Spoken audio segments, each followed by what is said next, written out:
अच्छा जी, अब मैं बात कर रही थी कि पिक्सेल्स फट जाते हैं। बहुत सारे ग्राफिक डिजाइनर्स की ये क्वेरी रहती ही है कि मैम हमारे पिक्सेल्स क्यों फट जाते हैं। उसकी रीजन ये है कि स्टूडेंट्स को पता ही नहीं होता कि कब हम लोगों ने कौन सा को फाइल फॉर्मेट यूज करना है, वेक्टर के रास्टर। तो आज हम इसको क्लियर बात करते हैं। वेक्टर वो इमेजेस होती हैं जो कि डॉट बेस्ड होती हैं। ठीक है, ये हमारी मैथमेटिकल इमेजेस होती हैं और ये सारा काम हम कर रहे होते हैं हमारे अडोब इलस्ट्रेटर में। आई एम रिपीटिंग, जो हमारी वेक्टर इमेजेस होती हैं ये डीपीआई होती हैं, यानी कि डॉट पर इंचेस। डीपीआई, डॉट पर इंचेस, यानी कि 1 इंच में कितने डॉट्स हैं। ठीक है, और ये हम लोग कहाँ बना रहे होते हैं, ये हम यूज कर रहे होते हैं हमारी प्रिंटिंग के लिए। ये नोट डाउन कर लीजिए प्लीज, प्रिंटिंग के लिए और अडोब इलस्ट्रेटर में। आज के दिन ये जो मैं आप लोगों से बात कर रही हूँ इसको आप लोग मार्क कर लीजिए और हमेशा इसको याद रखिएगा कि जब आप लोगों ने प्रिंटिंग के लिए कोई काम करना है तो आप लोगों ने उसको अडोब इलस्ट्रेटर पे करना है। ठीक है, वो इसलिए कि जो हमारा अडोब इलस्ट्रेटर है वो बेसिकली वेक्टर बेस्ड है। आप लोग जब फाइवर पे, पीपल पर आर पर जाएंगे तो आपको वहां पर बहुत सारी गिग्स मिलेंगी इस तरह की कि जी हम आपकी रास्टर इमेज को वेक्टर इमेज में कन्वर्ट करेंगे। किस तरह से?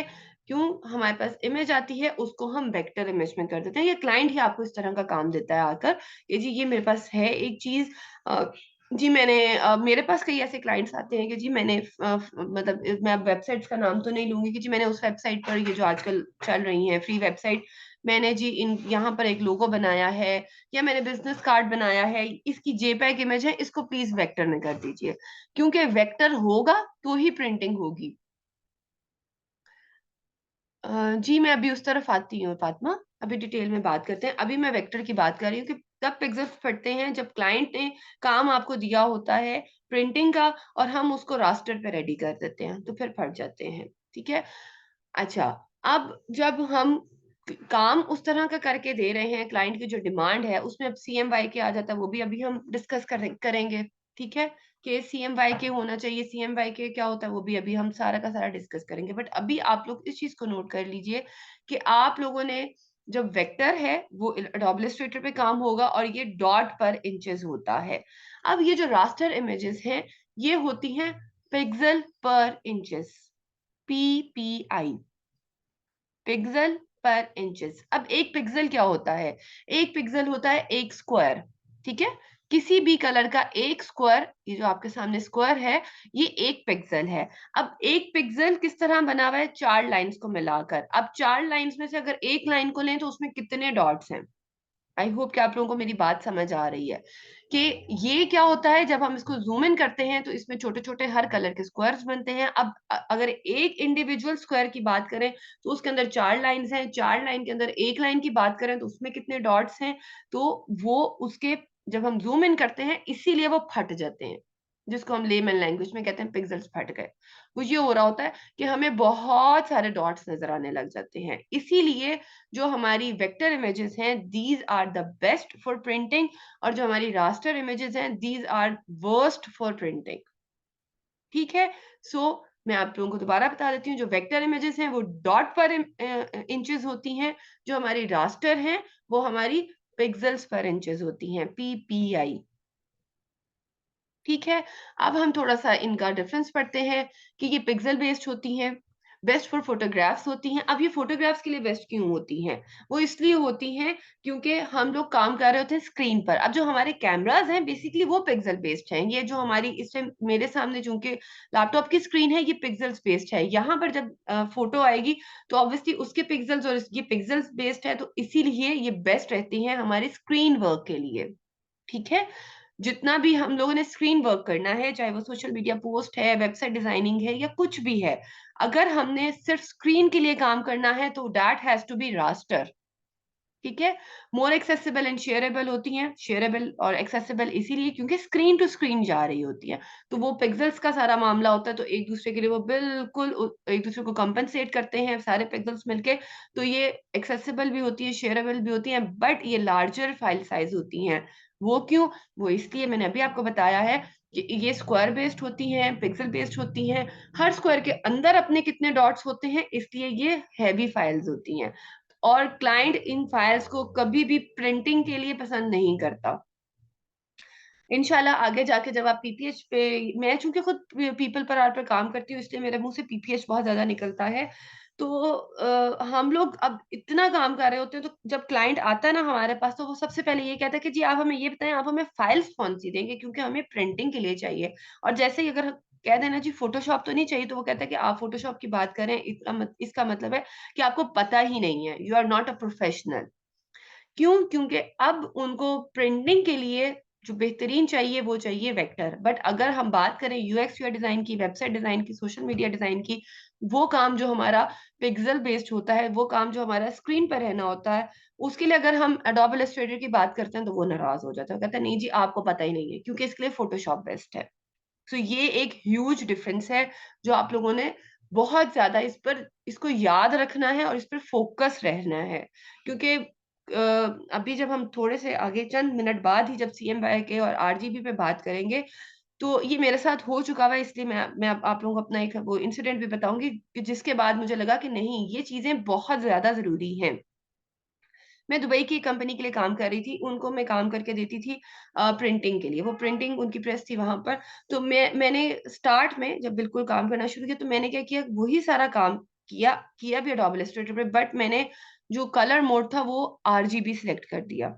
और इस बात पर क्लाइंट मुझसे अच्छा खासा नाराज हुआ। अभी मैंने एडोब इलस्ट्रेटर लिया हुआ था, मैंने सब कुछ किया हुआ था, ठीक है, फाइल फॉर्मेट और dimension each and everything was correct. But क्या हुआ था, मैंने जो कलर फॉर्मेट है वो रास्टर वाला ले लिया था, जिससे उसकी प्रिंटिंग खराब हुई। और क्लाइंट ने मुझे जो है वार्निंग देके, मतलब कि ठीक है आपका काम चूंकि अच्छा था, लेकिन आपने रास्टर जो है कलर मोड ले लिया था, नेक्स्ट टाइम ये ना हो। ये इतनी इंपॉर्टेंट चीजें हैं जिसको हम बहुत इजीली कहते हैं अच्छा जी देखा जाएगा। अगर आप लोग रास्टर और वेक्टर का ध्यान रखें, आरजीबी और सीएमवाई का ध्यान रखेंगे, तो अब जैसे मैं गारंटी के साथ लोगों को कहती हूँ कि जी कुछ भी हो जाए मेरे काम के पिक्सल्स नहीं फटेंगे, तो आप लोग भी इसी श्योरिटी के साथ अपने काम को सेल कर सकते हैं। जब आप बीइंग अ डिजाइनर खुद में इतना कॉन्फिडेंट, मतलब आपके अंदर इतना कॉन्फिडेंस होगा, आप इतना कॉन्फिडेंटली अपने क्लाइंट को कहेंगे, तो फिर ऑब्वियसली वो क्लाइंट भी आप पे ट्रस्ट करेगा कि भाई अगर ये कह रहा है तो इसको हम एक बार आजमा के देख लेते हैं। और अगर एक बार वो आजमा लेगा, आप ये बेवकूफियां नहीं करेंगे, इन चीजों का ध्यान रखेंगे, तो फिर आपका क्लाइंट कहीं नहीं जाता। अच्छा जी, वेक्टर ये है मैथमेटिकल कर्व एंड लाइंस। मैंने अभी आप लोगों को बताया कि अडोबे इलस्ट्रेटर में हम चूंकि शेप्स और इन चीजों को डील कर रहे होते हैं, वो इंशाल्लाह कल हम देखेंगे। ये होता है best for logos, types and geometric designs, ठीक है, लोगोस के लिए तो बेस्ट है। अब टाइपोग्राफी में आप समझ लें कि पूरी की पूरी स्टेशनरी जो ब्रांडिंग हम कर रहे होते हैं, वो बेसिकली हम अडोबे इलस्ट्रेटर पे ही कर रहे होते हैं। होने को ये काम फोटोशॉप पे भी हो जाता है, मैं ये नहीं कहती कि फ़ोटोशॉप पे नहीं होता, हो जाता है। लेकिन फ़ोटोशॉप की जो फाइल्स हैं, वो बहुत ही ज़्यादा हेवी होती हैं। जब आप वहाँ से एक्सपोर्ट करते हैं, तो बहुत हेवी फाइल्स होती हैं। सो इसलिए जो प्रिंटिंग का काम है, प्रेफ़रेबली, ठीक है, आप लोगों ने जब भी करना है, एडोब इलस्ट्रेटर पर ही करना है। लेस एक्सेसिबल होती हैं क्योंकि ऑब्वियसली वो डीपीआई होती हैं, पीपीआई नहीं होती, और शेयरेबल भी इतनी ज़्यादा नहीं होती, और ये स्मॉलर फाइल साइज़ होती हैं, जो कि बहुत अच्छी चीज़ है। इनका फाइल साइज़ बहुत छोटा होता है क्योंकि ये डॉट पर डीपीआई होती हैं, डॉट पर इंचेस बेस्ड होती हैं, तो ये क्लाइंट के पास इजीली चली जाती हैं और इजीली प्रिंट भी हो जाती हैं। ये देखिए, ये आप लोगों के सामने इमेज है। मैं इसको थोड़ा-सा आपको ज़ूम इन करके दिखाती हूँ। ये देखें, ये जैसे ही मैंने इसको ज़ूम इन किया तो इसके पिक्सेल्स फटना शुरू हो गए, ठीक है? सो ये क्या है? हमारी रास्टर इमेज है, ठीक है? अब अगर आपको यहाँ पर एक वेक्टर बेस्ड इमेज दिखाऊँ, तो ये देखिए, ये एक बड़ा ही प्यारा-सा पीकॉक है, लेकिन ये वेक्टर बेस्ड है। जब मैं इसको ज़ूम इन करती हूँ, तो ये देखिए, कंपैरेटिवली इसकी उतने ज़्यादा जो हमारे हम कहते हैं पिक्सेल्स फट गए, वो काम नहीं हुआ। ठीक है, so that is the main difference. एक और इमेज यहाँ पर है, ये देखिए, ये हमारी प्रॉपर एक इमेज है। यहाँ पर अगर मैं इसको ज़ूम इन करूँ, तो ये देखिए, बहुत सारे छोटे-छोटे से, ये देखिए, पिक्सेल्स नज़र आ रहे हैं हमें। यानी कि वही बात के पिक्सेल्स फट गए। तो आप लोगों ने बस ये 2-3 बातों का ध्यान रखना है, बाकी तो आप सीख लेंगे, सीखने में वो तो आपकी प्रैक्टिस है, लेकिन जब आप इन चीज़ों का ध्यान रखेंगे, तो आप लोगों के जो काम है, उसकी क्वालिटी ज़बरदस्त होगी, और जब क्वालिटी अच्छी हो, तो छोटी-मोटी गलतियाँ भी क्लाइंट माफ़ कर देता है। अच्छा जी, अब हम बात करते हैं आरजीबी सीएमवाई के। RGB red green blue, CMYK stands for सियान मैजेंटा येलो ब्लैक। ठीक है, ये अभी मैंने टर्म आप लोगों से के साथ थोड़ी देर पहले यूज की। ये जो CMYK है, ये है जी वेक्टर इमेजेस के लिए। अगर आप कोई काम प्रिंटिंग के लिए कर रहे हैं और आप लोगों ने फाइल फॉर्मेट जो लेना है, फाइल फॉर्मेट क्या है, कैसे लेना है, वो इंशाल्लाह कल की क्लास में, कल हम डायरेक्ट सॉफ्टवेयर से ही स्टार्ट करेंगे। आज की क्लास में हमारी थ्योरी खत्म हो रही है। तो आप लोगों ने अगर प्रिंटिंग पर्पस के लिए ले रहे हैं, तो ये 2-3 बातें जो आपसे शुरू में ही वो पूछेगा कि जी आपने कलर मोड कौन-सा लेना है, तो प्रिंटिंग है तो CMYK।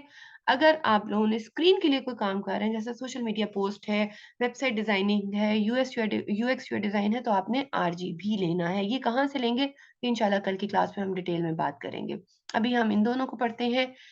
RGB red green blue combine to make white, यानी कि इनको हम जितना मिक्स एंड मैच करते जाएंगे, ये इंशाल्लाह हम कलर थ्योरी में पढ़ेंगे। Two tone colour, three wheel colour, सारे के सारे tertiary colours, secondary colours, primary colours, और फिर मजीद कलर्स कैसे बनते हैं, टिंट्स, टोन्स एंड शेड्स, ये सारा कुछ डिस्कस करेंगे इंशाल्लाह कलर थ्योरी में। तो जब हम इनको कंबाइन करते हैं रेड ग्रीन ब्लू को, तो जो अल्टीमेट हमारे पास फाइनल कलर आएगा वो व्हाइट है। एडिटिव प्रोसेस है, ठीक है, मीन्स इसमें हमने कलर्स को ऐड करना होता है।